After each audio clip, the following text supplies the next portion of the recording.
الرحیم۔ حدیث پاک میں آپ صلی اللہ علیہ وسلم نے ارشاد فرمایا،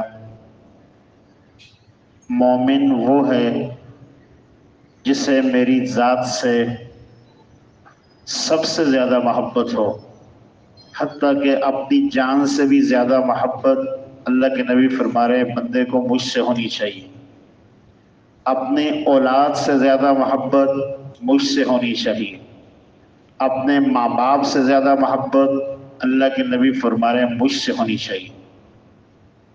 سب سے پہلی بات تو یہ سمجھنی ہے کہ آیا ہمارے دل میں، ہمارے اندر وجدان میں اللہ کے نبی صلی اللہ علیہ وسلم کی محبت اس درجے میں ہے یا نہیں؟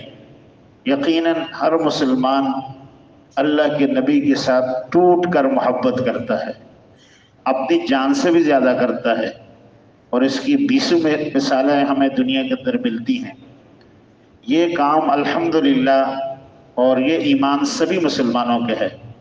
اس سے اگلی بات عزیزو یہ ہے، جس سے انسان کو محبت ہوتی ہے اور جس سے انسان ٹوٹ کے محبت کرتا ہے، پھر اس جیسا بننے کو اپنے لیے دنیا کی سب سے بڑی سعادت سمجھتا ہے۔ دنیا کی جھوٹی محبتوں کے اندر ہم دیکھتے ہیں، دنیا کی جھوٹی محبتوں کے اندر ہم دیکھتے ہیں آپس میں کسی کو محبت ہو جائے نہ جانے کیا کچھ نہیں کرتے۔ ہم دیکھیں دنیا کی نہ مانیں، دنیا کے اندر ہم جائیں گے، لوگوں کی سنیں گے، ہمیں ایک طرف سے ایک بات ملے گی، دوسرا بولے گا یہ تھا۔ ہم اپنے وجود پہ اللہ کی نبی کو سنتوں کو زندہ کریں۔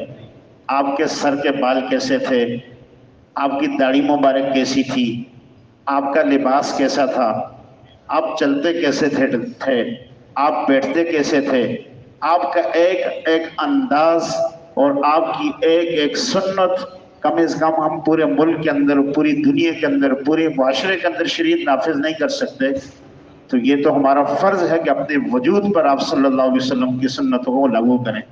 اس لیے ہمیں اس محبت کے تقاضے کو ضرور زندہ رکھنا چاہیے اور اس کی فکر رہنی چاہیے کہ آپ صلی اللہ علیہ وسلم کے وجود کے اندر کی جو سنتیں ہیں وہ ہمارے وجود پر پوری پوری نظر آنی چاہیے۔